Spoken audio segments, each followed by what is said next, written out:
अस्सलाम वालेकुम। दुरूद शरीफ पढ़ना।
आपके अम्मी अब्बू आपको काम कहते होंगे ना, तो आपको फील होता होगा भी मुझे क्यों कह रहे हैं, वो फलाने भाई फलाने बहन को क्यों नहीं कह रहे, है ना?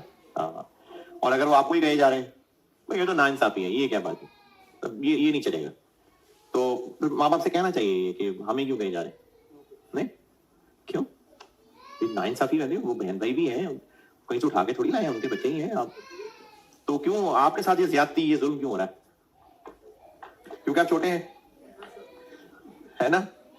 तो इस जुल्म के खिलाफ तो आवाज उठनी चाहिए भाई, ये तो ऐसे तो सही नहीं है, तो माँ बाप ने माफिया बनाया हुआ है तो है। हाँ क्या उनका? नहीं यार ये क्या बात है, वो तो उल्टा लटका देंगे, क्या बात है? तो भाई उनको कहिए कि बाकी बहन भाइयों को क्यों काम नहीं कह रहे? मैंने पढ़ना होता है, मेरी भी अपनी जिंदगी है, मेरी भी लाइफ है, तो बाकियों को क्यों काम नहीं कह रहे? बेल बजती है तो जो दरवाजा चेक करेगा वो क्यों भाई, बाकी का क्या है? उसी को वो क्यों कह देते हैं कि ये पानी पिला दो या दरवाजा खोल दो, या ये क्या बात है? काम अच्छा करते हैं, अच्छा ये भी जरूरी नहीं है, ये भी जरूरी नहीं है। फिर भी हो सकता है माँ बाप एक ही को ज्यादा काम कह रहे हो सकता है वो सही नहीं है, अच्छा बच्चा नहीं है, फिर भी शायद माँ बाप उसी को कह रहे हैं। अगर है ही एक तो फिर तो ये बात ही नहीं रही था यार, मैं तो मल्टीपल प्रोडक्ट्स की बात कर रहा हूँ ना। अगर तो अगर एक से ज्यादा है उनकी बात कर रहा हूं, तो फिर अगर अम्मा अब्बा आपको ही काम कहे जा रहे हैं तो फिर ये जुल्म जाती नहीं है? क्यों नहीं है भाई? है क्या बात, क्या फरमा रहे हो? हाँ जी।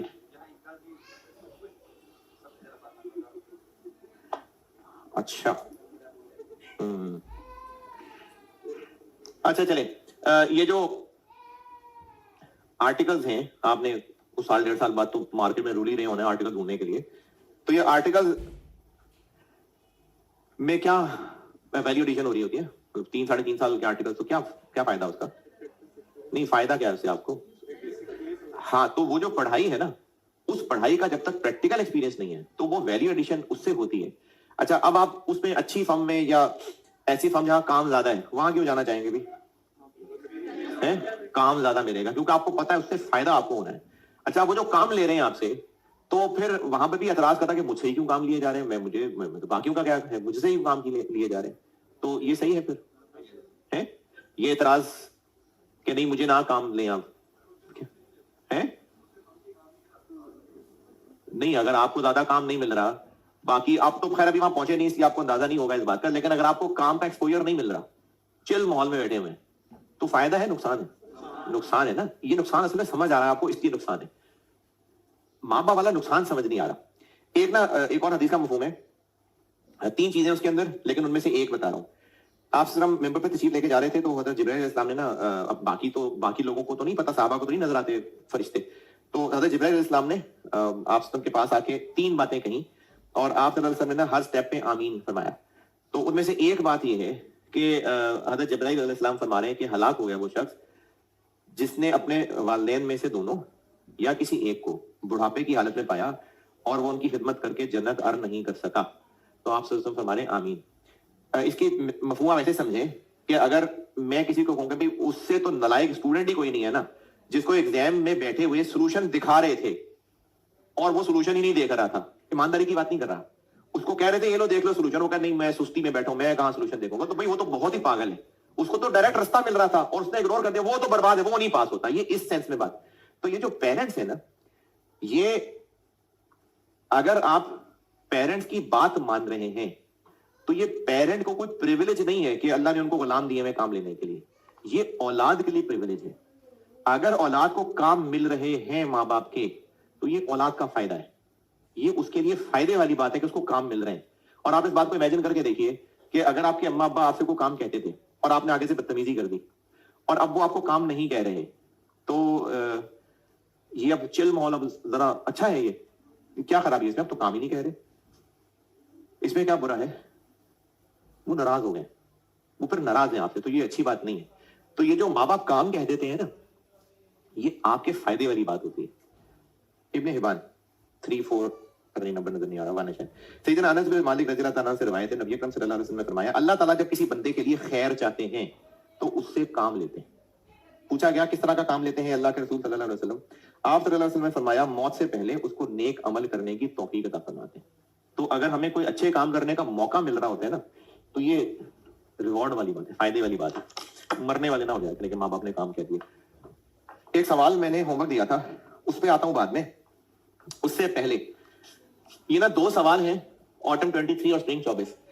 इनका कॉन्टेक्स्ट ये है कि इनको मिक्स कर दिया गया है करेक्शन ऑफ एरर्स के साथ। ये मैं आपको करेक्शन ऑफ एरर्स चैप्टर नहीं सिखाने लगा, ये कोई 2 अटेम्प्ट्स में ना ऐसे सवाल आए थे जिसमें उसने इन्वेंट्री के वैल्यूज में कुछ एरर्स डाल दिए थे, उन एरर्स को ठीक करना था। ये ज्यादा ऊंचे लेवल की बात है, लेकिन ये काम कोई बहुत ऊंचा नहीं है। आपने इंट्रो में जिक्र पढ़ा होगा रेक्टिफिकेशन ऑफ एरर्स का, या नाम ही नहीं सुना हुआ? नाम पढ़ा हुआ है, नाम सुना हुआ है। और अगर कॉस्ट पढ़ रहे हैं तो मोस्ट प्रॉब्ली आप FAR 1 भी पढ़ रहे होंगे। ये तो कोई होता है स्टूडेंट जो कॉस्ट पढ़ रहा हो और FAR 1 उससे अगली दफा पढ़ना हो, ये नहीं होने के बराबर होते, या पढ़ चुके होंगे या साथ पढ़ रहे होंगे। तो FAR 1 में पूरा चैप्टर है रेक्टिफिकेशन ऑफ एरर। तो इसलिए कॉस्ट में कोई एरर ठीक करवाना ये काम इटसेल्फ इंपॉसिबल नहीं है। सवाल बहुत मुश्किल हो जाएगा, आपके लेवल से ऊंचा हो जाएगा, तो फिर ज्यादती वाली बात। तो वो जो ऑटम 23 और स्प्रिंग 24 अटेम्प्ट गुजरी है, तो ये बहुत ऊंचे लेवल के सवाल थे। तो उन सवालों से मायूस नहीं होना, समझाऊंगा आपको। हो सकता है आपको आसान लगे, सर आप तहसील डरा रहे थे, हो सकता है आसान लगे, लेकिन बहरहाल वो सवाल ऊंचे हैं, तो ये काम आना चाहिए। उन सवालों को देख के बस मायूस नहीं होना। काम क्या है, एक छोटी सी मिसाल से बताता हूं। लिखें सवाल।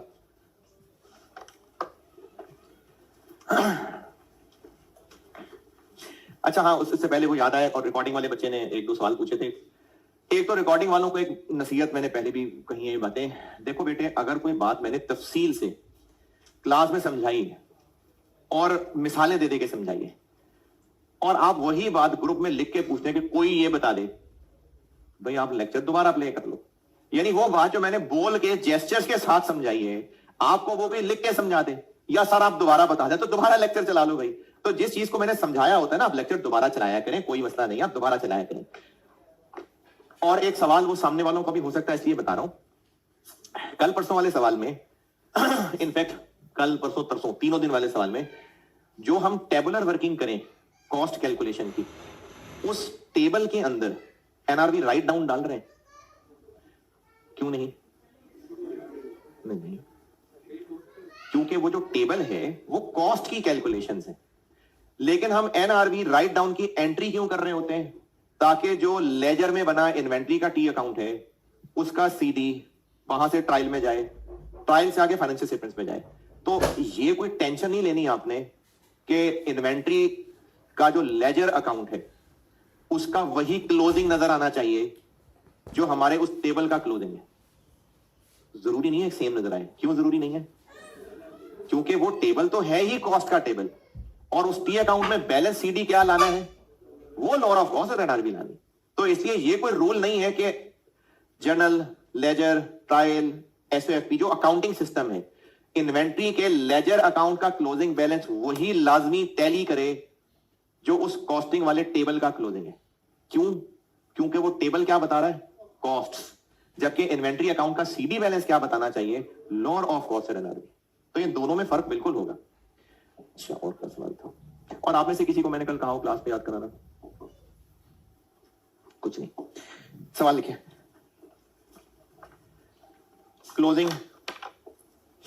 Closing inventory of finished goods, closing inventory of finished goods.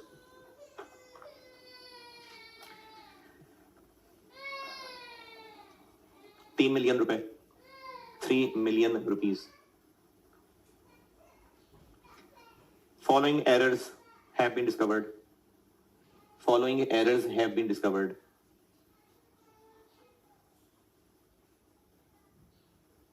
Number 1.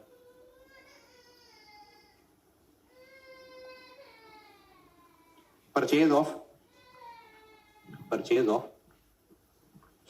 100 units. Purchase of 100 units at 45 per unit, 45 रुपए per unit,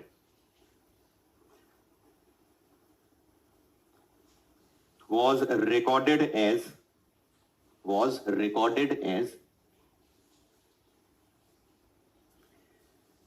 65 per unit. यानी असल में हमने जो परचेज किए थे 100 यूनिट्स वो 45 के थे, लेकिन रिकॉर्ड में लिखते हुए उनको 65 का लिख दिया. Next error.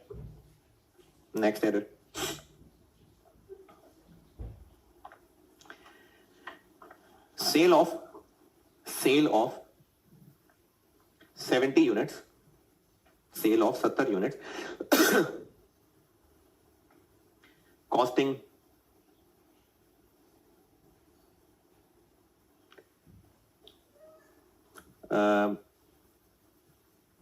$50 पर यूनिट, 50 रुपए पर यूनिट. दोबारा बता रहा हूं, सेल ऑफ 70 यूनिट्स कॉस्टिंग 50 रुपए per unit was recorded as sale of 80 units, 80 units. असल में 70 बेचे थे, हमने रिकॉर्ड करते हुए उनको 80 यूनिट्स बेचना लिख लिया. Next.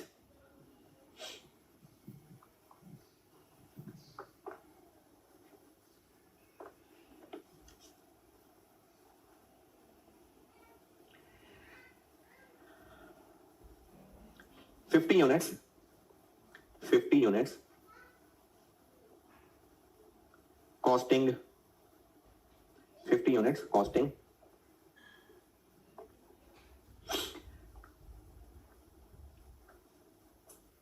₹8,000, 8,000 rupees, and having sale value of ₹12,000, 12,000.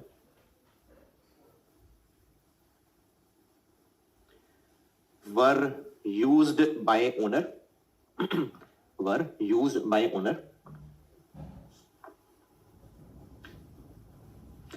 but it was omitted from records.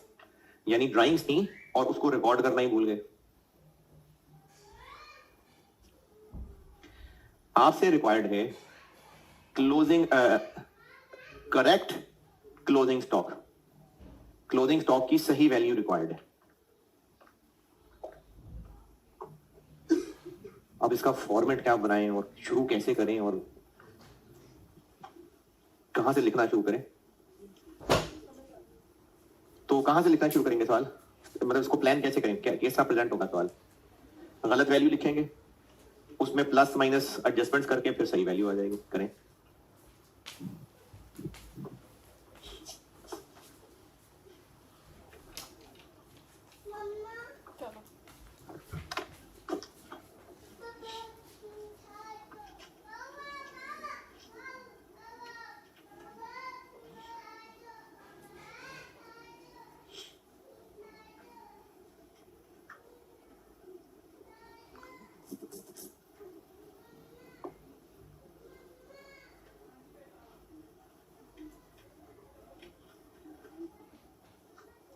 आप अगर इनकी एंट्रीज भी सोच लेंगे ना तो वो भी हेल्पफुल हो सकती है. अगर आप इनकी जनरल एंट्रीज भी सोचेंगे तो उससे भी हेल्प मिल जाएगी.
जी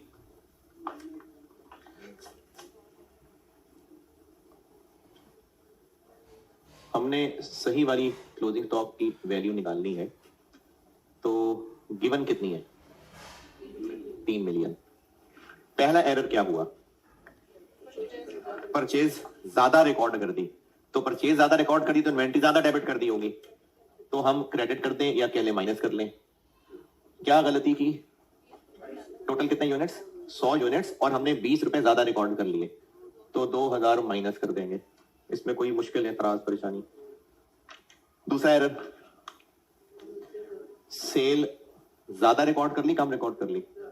ज्यादा रिकॉर्ड कर ली ना, हमने इन्वेंट्री से ज्यादा निकाल दिया, तो ऐड कर देंगे। कितने यूनिट्स? 10 यूनिट्स हमने ज्यादा रिकॉर्ड कर दिए, 50 का 500 ऐड कर देते हैं। और ड्राइंग्स रिकॉर्ड ही नहीं की, तो अब कर लेते हैं 8000। 299।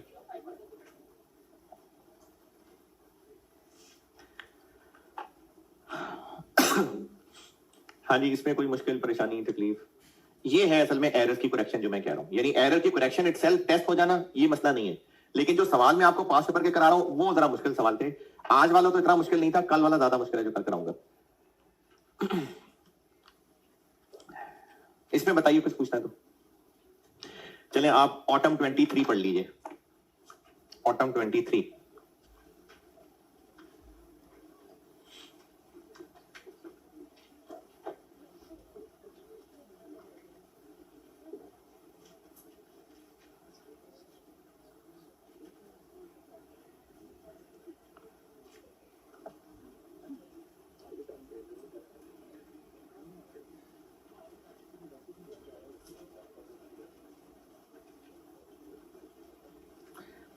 ऑटम 23,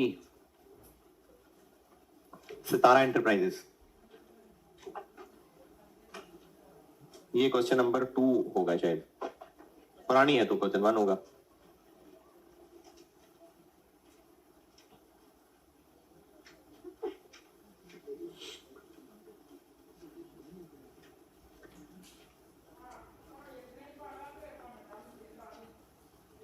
हाँ जी, मिला सवाल? चले पढ़ लीजिए, मैं करता हूं तो बोर्ड पे सॉल्व।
जी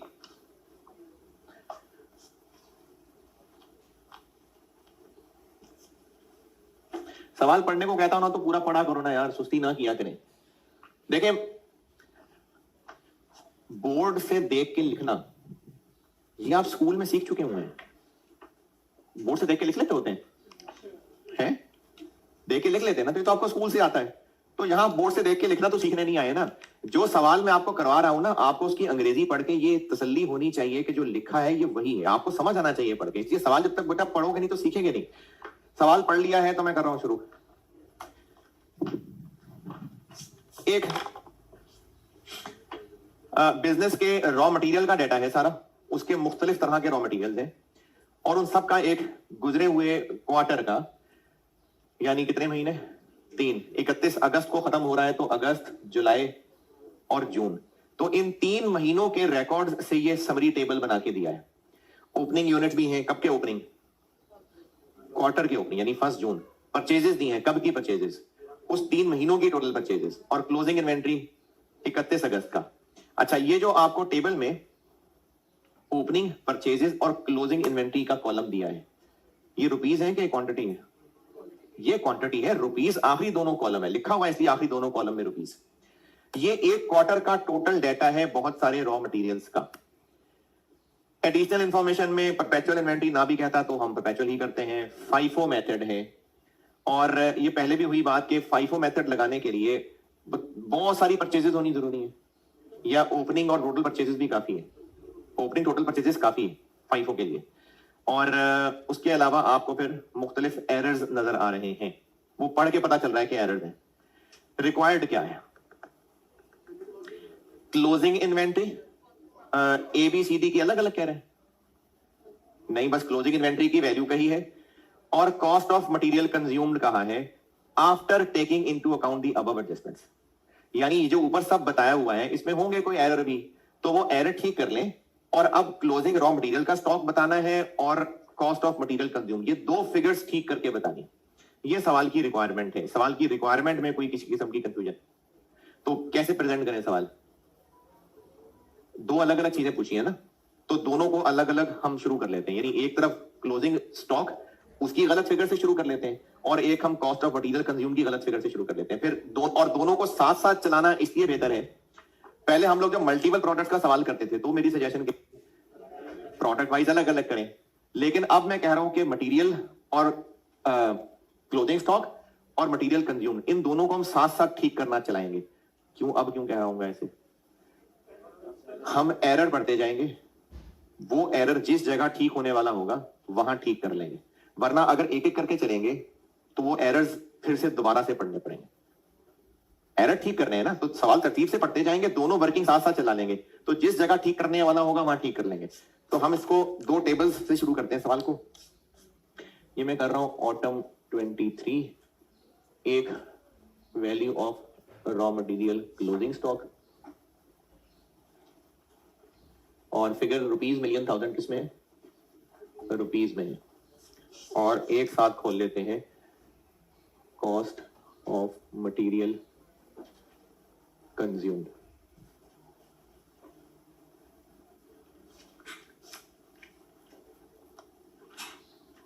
ये दोनों चीजें साथ खोल लें, और स्टार्ट कहां से करें?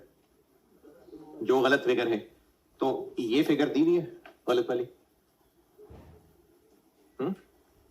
क्लोजिंग रॉ मटेरियल दिया कहां है?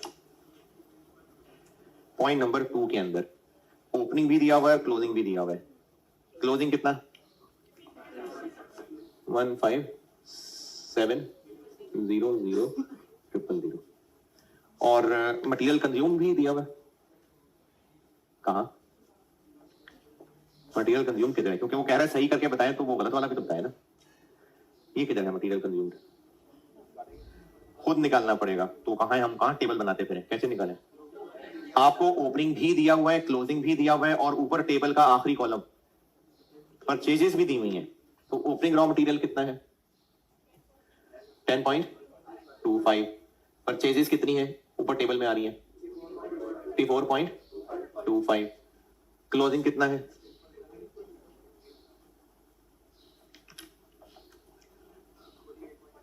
48। और सवाल को मिलियन में भी कर सकते हैं, कोई मसला नहीं है, लेकिन मुझे पता है बीच में छोटी फिगर्स भी हैं तो इसलिए टोटल कर लिया। ये सवाल स्टार्ट हो गया, इस नीली वाली फिगर पे बताएं एतराज है तो। अब ये सवाल स्टार्ट हो गया, हमने इन गलत गिवन फिगर से शुरू करना है और जो जो एरर है वो ठीक करते जाने हैं। और वो एरर ठीक करते हुए आप चाहे डबल एंट्री सोच लें, उससे भी हेल्प मिल सकती है, या वैसे ही प्लस माइनस कम ज्यादा सोच लें तो उससे भी हेल्प मिल जाएगी। इन दो फिगर्स में पूछें, बताएं कुछ पूछना है। चले, टेबल में हमें नजर क्या आ रहा है? टेबल में मटेरियल्स हैं, उनकी क्वांटिटी आ रही है, ओपनिंग भी है, परचेज भी है, क्लोजिंग भी है, लेकिन पर केजी रेट उसने सिर्फ परचेज का बताया हुआ है। तो और किसका बताना था? ओपनिंग का भी ना, क्योंकि फाइफो है तो फिर ओपनिंग और परचेजेस इन दोनों में से शायद बचे हों, लेकिन खैर उसका भी कोई ना कोई हल है। अगर सवाल पढ़ा है तो उसके लिए भी हिंट मौजूद है सवाल में। पॉइंट नंबर 4 से उसका हिंट मिल जाएगा। पॉइंट 4 में उन्होंने कहा हुआ है कि 1 जून से सप्लायर ने प्राइसेस बढ़ा ली थी। अच्छा, अब यहां पर एक कॉमन सेंस की बात अज्यूम करना चाह रहा था, लेकिन तसल्ली के लिए पूछ लेता हूं। ये जो ऊपर टेबल में आपको परचेज प्राइस दी हुई है, सेकंड लास्ट कॉलम, ये वो बढ़ी हुई है या इनको बढ़ाना है? अभी बढ़ी हुई है, क्योंकि परचेज प्राइस दी है आप और वो कह रहा है ये बढ़ी हुई है, तो ये बढ़ी हुई वाली प्राइसेस है। अच्छा, टेबल में क्वांटिटीज आ गई, प्राइस आ गई, परचेजेस आ गई, ठीक है। पॉइंट नंबर 1 परपेचुअल सिस्टम है और फाइव है, ठीक है जी। पॉइंट 2 ओपनिंग क्लोजिंग स्टॉक कर लिया। पॉइंट 3 इसमें शायर क्या कहना चाह रहा है? वो जो आपको एनआरवी राइट डाउन की एंट्रीज बताई थी, वो कह रहा है कि आपने उसको एफओएच की बजाय पीएनएल में डेबिट करना, ये कहना चाह रहा है। एनआरवी की या वो जो मटेरियल लॉस्ट की एंट्री होती है रॉ मटेरियल में, या तो एफओएच कंट्रोल में डेबिट होता है या पीएनएल में, तो ये कह रहा है वो पीएनएल में करना है।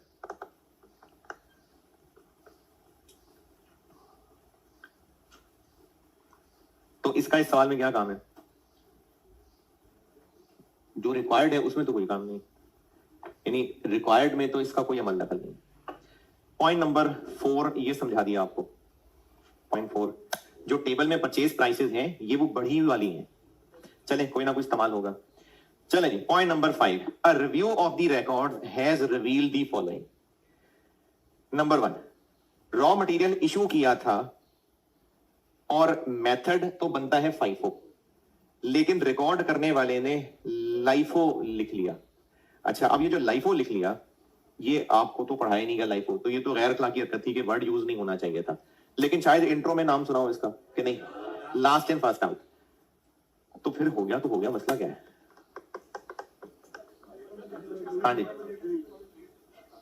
उसने, अच्छा ये रॉ मटेरियल ए कि ये कौन सी की बात कर रहे हैं? किसी एक ट्रांजेक्शन की बात कर रहे हैं?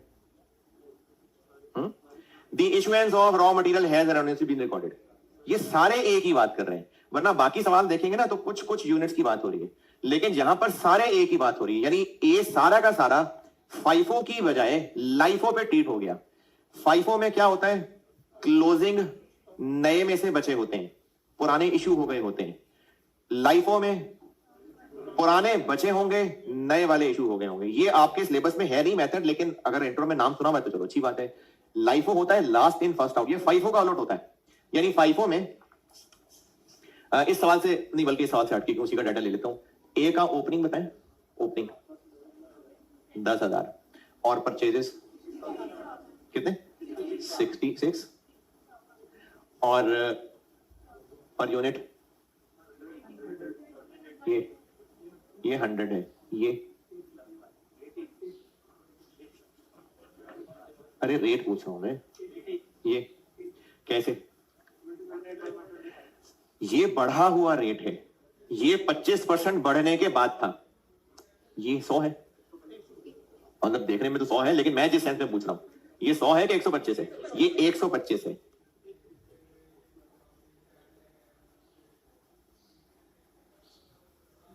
तो पहले कितना था? 80।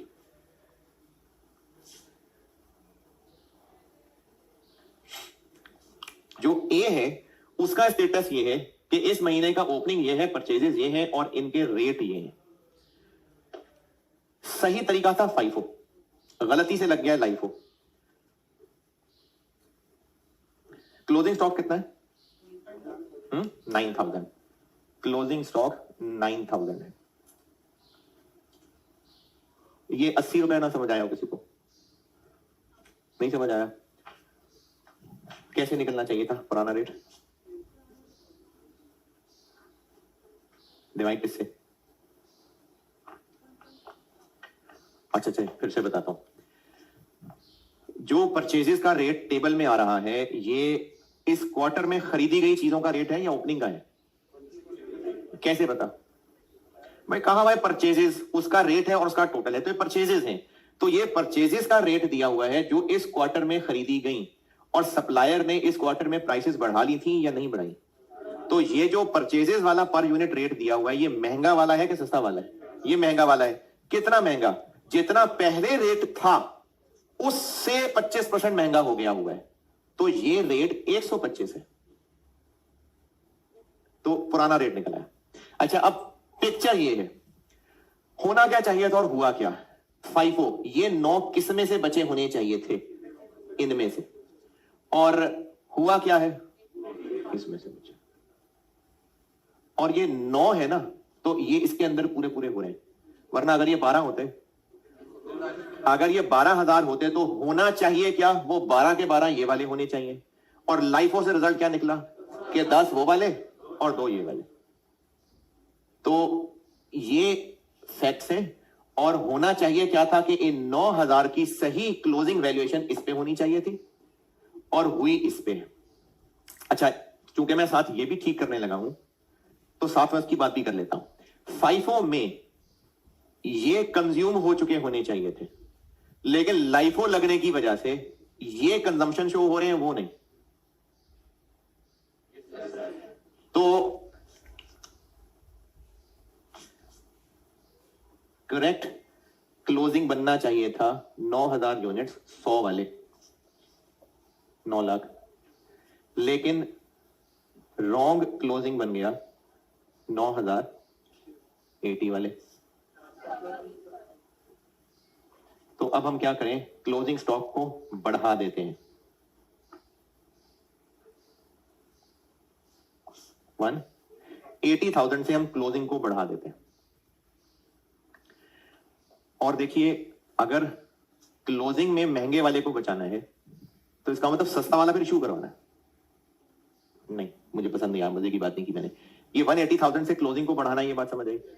यानी हम ये कह रहे हैं कि ये वाले बचने चाहिए, वो इशू हो गए होने चाहिए, लेकिन अकाउंटेंट क्या कर बैठा है? वो इनको इशू करके वो बचा बैठा है। होना FIFO में क्या चाहिए? इनमें से बचे हों, ये इशू हो गए हों, लेकिन अकाउंटेंट एरर क्या कर गया? उनको बचा के इनको इशू कर गया हुआ है। यानी उसने इशू महंगे कर दिए हैं कि सस्ते? महंगे कर दिए हुए। समझ नहीं आ रही बात? FIFO में FIFO first in first out, नए में से बचे होने चाहिए। इशू कौन से होने चाहिए थे? पुराने। यानी असल में ये इशू होके ये बचे होने चाहिए थे, अकाउंटेंट ने उनको बचा के ये इशू कर दिए। तो अकाउंटेंट की इस हरकत से क्लोजिंग थोड़ा बच गया, कंजम्पशन महंगी वाली चली गई। तो अब हम कंजम्पशन को कम कर देते हैं, क्लोजिंग को बढ़ा देते हैं।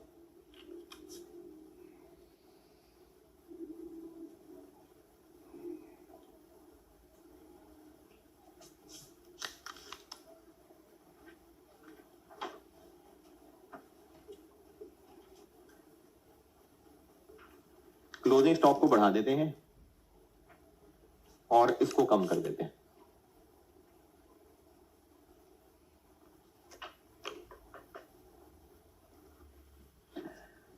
जी 0.5 का पहला बुलेट पॉइंट, 0.5 पहला बुलेट पॉइंट। ओके, चले दूसरा बुलेट पॉइंट, ये आसान है।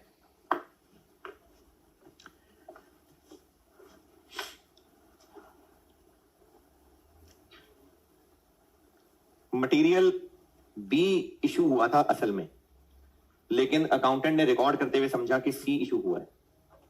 यानी असल में बी के स्टॉक से निकल के कंज्यूम होना चाहिए था, उसने सी के स्टॉक से कंज्यूम कर दिया। तो सी की कंजम्पशन रिवर्स करके स्टॉक बना लेते और बी को कंज्यूम कर लेते, यानी बी यहां से लेस करके यहां ले आते और सी यहां से लेस करके यहां वापस ऐड बैक कर लेते हैं। असल में क्या इशू हुआ है? असल में इशू कौन सा हुआ है? असल में बी इशू हुआ है, यानी यहां से बी निकल के कंज्यूम होना चाहिए। ये करेक्ट है। अकाउंटेंट ने रॉन्ग क्या कर दिया? उसने सी को इशू करवा दिया। तो हम ये रिवर्स कर देते हैं, ये अब कर लेते हैं।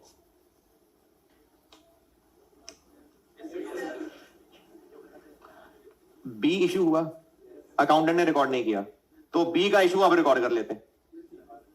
ये ठीक है। और सी बिला वजह इशू कर दिया, तो उसका इशू रिवर्स कर देते हैं। अब ठीक है, चलें, बी इशू रिकॉर्ड नहीं हुआ था, अब रिकॉर्ड कर ले।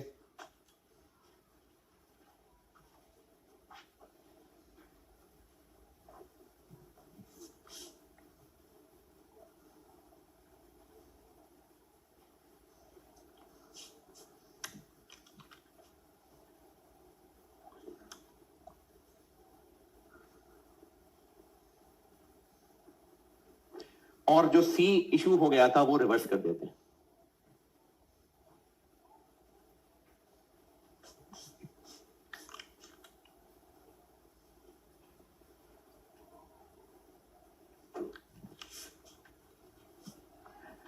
वैल्यू कैलकुलेट करता हूं, पहले ये बताएं कि इनको प्लस और माइनस करना समझ आ रहा है कि नहीं। बी का इशू रिकॉर्ड नहीं हुआ था, अब कर देते हैं, यहां से निकाल देंगे, कंजम्पशन में ले आएंगे। और सी का इशू गलत है, वो रिवर्स कर देते हैं, कंजम्पशन से निकाल के यहां ऐड बैक कर देंगे। अब आते हैं अमाउंट पे। पहले आसान सी की बात करते हैं। पहले सी का ओपनिंग स्टॉक नहीं था, सी का ओपनिंग नहीं था, तो ये तो थे ही सारे नए वाले। कौन से रेट वाले? 70 वाले थे ही, बस यही, और पुराने थे ही कोई नहीं। तो 70 वाले ही इशू करना रिकॉर्ड कर दिए, रिवर्स कर देते हैं। कितने? 2000 है, 3000 है, 3000। 70 वाले रिकॉर्ड हो गए थे, रिवर्स कर देते हैं, यहां स्टॉक में वापस ले आते हैं। 2,10,000 यहां स्टॉक में वापस ले आते हैं, और वो जो उसको कंज्यूम्ड कह दिया था वहां से निकाल लेते हैं।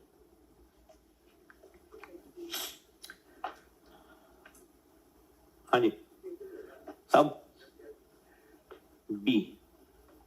बी के जो 2000 इशू हुए उनको रिकॉर्ड ही नहीं किया, अब कर लेते हैं। कौन से रेट वाले? ओपनिंग वाले कि नए वाले? ओपनिंग वाले, ओपनिंग वाले, नए वाले।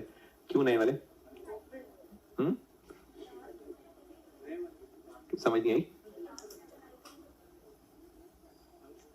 लास्ट में आएंगे, कंज्यूम हो जाएंगे। फाइफो है, हाँ, तो पुराने वाले करो, क्लोजिंग निकालेंगे। क्यों? सी की ओपनिंग नहीं, बी पूछ रहा हूं ना।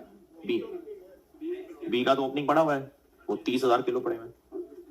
क्यों परचेज वाला क्यों लगेगा? नहीं, मैं बात नहीं समझा, दोबारा बताइए। बताइए निकाल के क्या। ओपनिंग कितने थे बी के? 30,000 किलो। परचेज कितने थे? 3,15,000। और इनका रेट कितना? 80।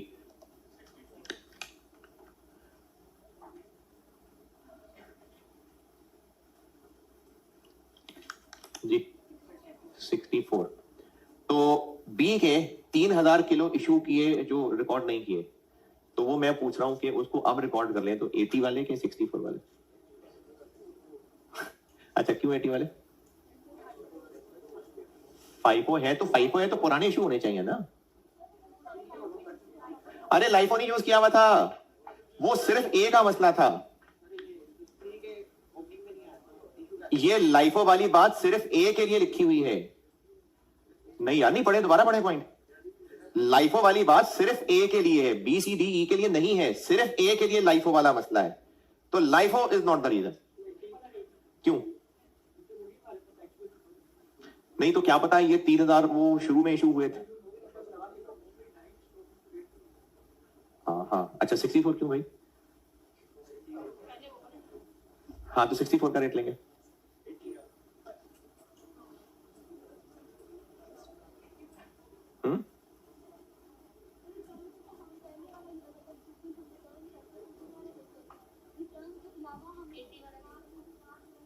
रिटर्न्स अच्छा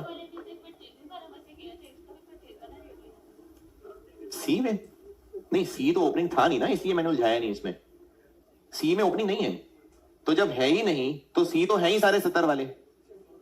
अच्छा हो सकता है किसी को पेपर में बैठ के 80 ही क्लिक कर, सही आंसर इसका 80 है, 80 लेना है हमने 80 ही यूज करना है। 2000 है ना, सही इसका आंसर 80 ही है। कितना बना? 160 का इशू रिकॉर्ड करना है,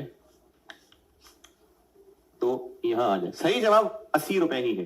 तो किसी को उस वक्त जहन में, या अभी भी जो लोग 80 कह रहे हैं, तो सही है, जवाब 80 है। लेकिन इस पे इतनी डिटेल डिस्कशन इसलिए खोल दी मैंने कि 64 भी तो किसी के जहन में आ सकता है, आ रहा है ना। हाँ तो 64 क्यों नहीं जी?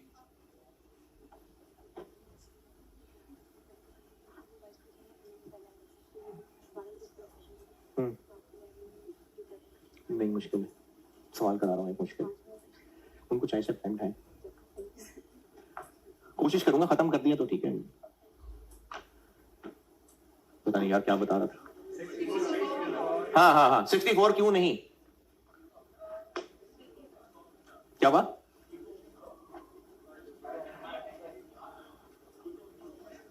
तो इसलिए 64 लगना चाहिए। अरे बी कह रहा हूं ना यार,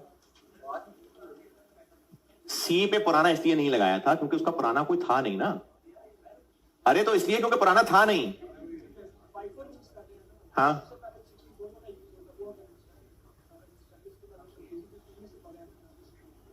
अच्छा मैं एक मिसाल दे रहा हूं, हो सकता है समझ आ जाए तो फिर आसान हो जाएगी बात, अगर ना समझ आए तो दोबारा कोशिश कर लूंगा। आपके इस रूम से पहले यहाँ FR2 की क्लास हो रही थी, और उससे पहले सी लो, चलो मैं अपनी बात करता हूं, FR2 को पढ़ा रहा था पहले, वो निकले फिर आप लोग आए।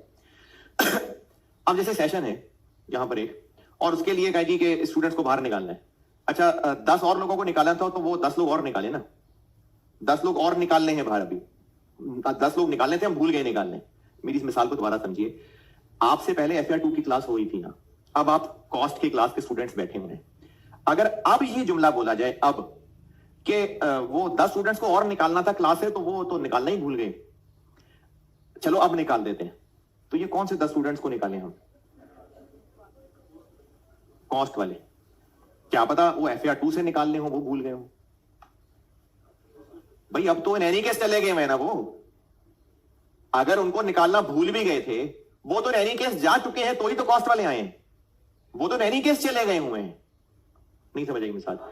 चले नहीं समझ आई, बेकार मिसाल थी। मैं चले जिनको समझ आ गई है, FR2 वाले तो एनी केस चले गए हुए हैं, तभी तो कॉस्ट वाले आके बैठे थे। तो अगर 10 उनमें से निकाल लेते भाई, वो तो वैसे ही चले गए हैं, तो फिर इनमें से 10 और निकालने होंगे।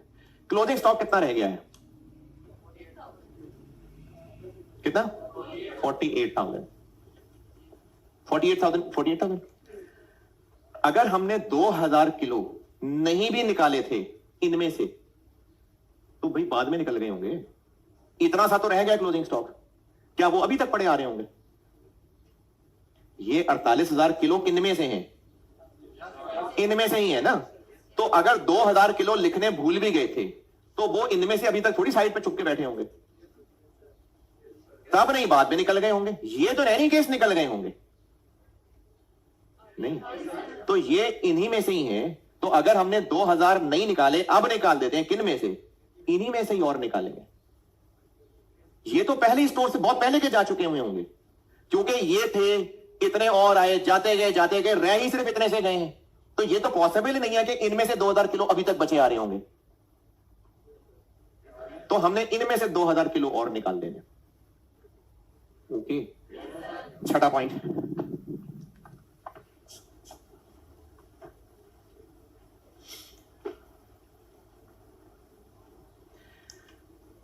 छठे पॉइंट में कहा हुआ है physical stock check at quarter end has identified the following. यानी अब जब फिजिकल गिनती की तो फॉलोइंग और पता चला। पहला bullet point, material D 800 kilo गायब है, किधर गया, चोरी हो गया।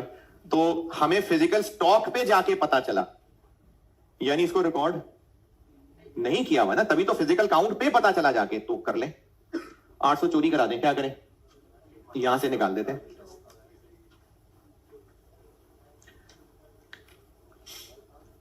कितने किलो, 800 किलो।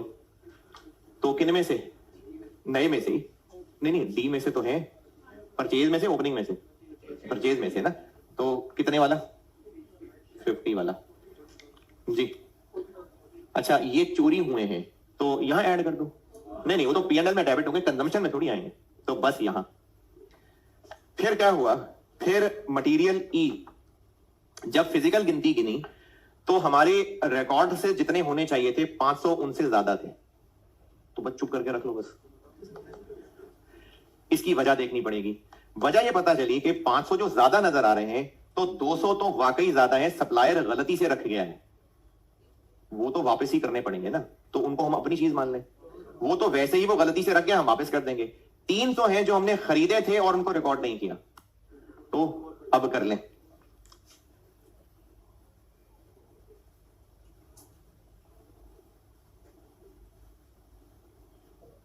कितने हैं, 300। कितने वाले जी, यहां नहीं, बस इन्वेंट्री में और ऐड कर लिए।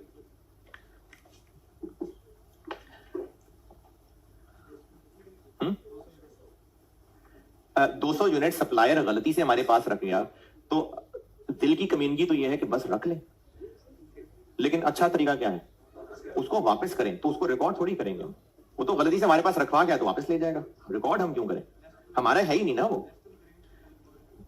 नहीं, हाँ, हमने तो उसको रिकॉर्ड ही नहीं किया हुआ ना, इसलिए लेस नहीं करेंगे। अगर कहते हैं कि वो गलती से परचेज रिकॉर्ड कर ली लेकिन हमारे वो है ही नहीं, फिर लेस कर देते।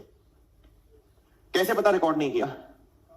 अच्छा हाँ, बाकी भी सुने, सवाल ये है कि ठीक है ये 200 हमारे नहीं है, तो क्या पता वो रिकॉर्ड कर लिए होते तो फिर उनको निकाल देना। कैसे पता रिकॉर्ड नहीं किए, क्योंकि लिखा हुआ है कि एक्सेस आ रहे थे। किससे एक्सेस आ रहे थे, रिकॉर्ड से। तो रिकॉर्ड नहीं किए थे तभी तो फालतू पड़े लग रहे थे, तो इनको हमने रिकॉर्ड नहीं किया, करना भी नहीं चाहिए था। लास्ट पॉइंट, अच्छा इस लास्ट पॉइंट, लास्ट है, खत्म हो गया सारा, मतलब लास्ट है ना, इससे ऊपर सारा खत्म हो गया। लास्ट पॉइंट, ये जो लास्ट पॉइंट है ना, इसको अगर ऐसे ऐसे दिमाग चल गया तो फिर ये जल्दी से हो जाएगा। कोई अगर थोड़ा गहरा सोचने बैठा तो थोड़ी मुश्किल हो जाएगी। तो मैं पहले जल्दी जल्दी भी कराता हूं, फिर गहरा भी कराता हूं। जल्दी जल्दी वाली बात यह है कि ये जो एफ के 400 यूनिट्स हैं, रॉ मटेरियल है, हमारे पास पड़े हुए हैं, इनको अगर हम रिपेयर करा लें तो क्या खर्चा होगा। पहले मैं ऐसे ऐसे वाला बता रहा हूं, ठीक है, फिर गहरे वाला बताऊंगा। इन 400 यूनिट्स को अगर ठीक करा लें तो क्या होगा, 3000 खर्च होगा। तो एक तरफ है हमारा 3000 खर्च होना, और दूसरा हल क्या है कि हम इन 400 को, यार अभी और नहीं रखना लाके, हम इन 400 को एज इट इज बेच दें। कितने के बेचेंगे, 8000। लेकिन चाहिए तो है ना, चाहिए तो है ना, रिपेयर क्यों करा रहे हैं, क्योंकि चाहिए, तो चाहिए तो है। एक उनको हासिल करने का एक हल यह है कि रिपेयर करा ले, और दूसरा हल कि बेच दें। ये क्या बात है भाई, या तो रिपेयर करा ले या फिर बेच दें, ये क्या अल्टरनेटिव हुआ। रिपेयर करा के क्या करना है, रॉ मटेरियल है ना, यूज करना है, तो बेच के क्या यूज करना है, बेच के नया लेंगे। ये है ना कंपैरिजन भाई, ये कंपैरिजन है ना, ये थोड़ी कि अच्छा या तो रिपेयर कर लो या बेच दो। ये क्या कंपैरिजन हुआ, हमने रिपेयर करना है क्योंकि यूज करना है, तो बेच के यूज थोड़ी होना है। तो फिर बेचने को इसके साथ कंपेयर क्यों कर रहे हैं, बेचें और नए ले लें। तो बेचेंगे तो 8 मिल जाएगा और फिर 12 के खरीदेंगे, 12 कहां से आया? वो ऊपर देखें, 30 रुपए का मिलता है एक, तो 400 नए खरीदेंगे तो 12,000 के। तो या तो हम इतना खर्च कर देंगे या हम इतना खर्च करके इतना ले लेंगे। तो क्या करेंगे फिर हम ये करेंगे, यानी ये हमारा एक खर्चा होगा। तो इन्वेंट्री में से ये माइनस करूं कि ये माइनस करूं? ये माइनस करूं।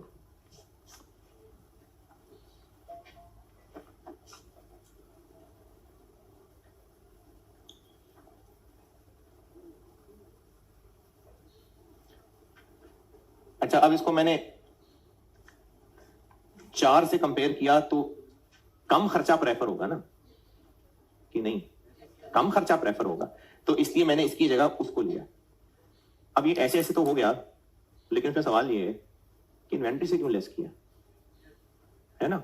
तो जो ऐसे ऐसे करके सवाल करके निकल गया, हो गया सवाल, खत्म हो गया, ये वाकई खत्म हो गया सवाल, ये सवाल खत्म, यही करना था। लेकिन सवाल ये है कि ये इन्वेंट्री से क्यों लेस कर रहे हैं, लेकिन इसमें राइट डाउन किधर आया? हाँ, तो ये है ऐसे ऐसे वाला जवाब। और थोड़ा सा गहरा जवाब ये है, दे रहा हूं थोड़ा सा गहरा जवाब। रॉ मटेरियल की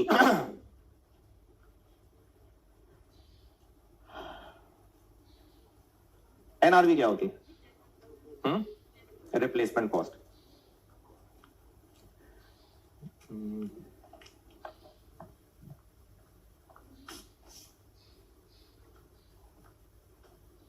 चलिए पूछो, 5 मिनट ले लूंगे, रहने दो।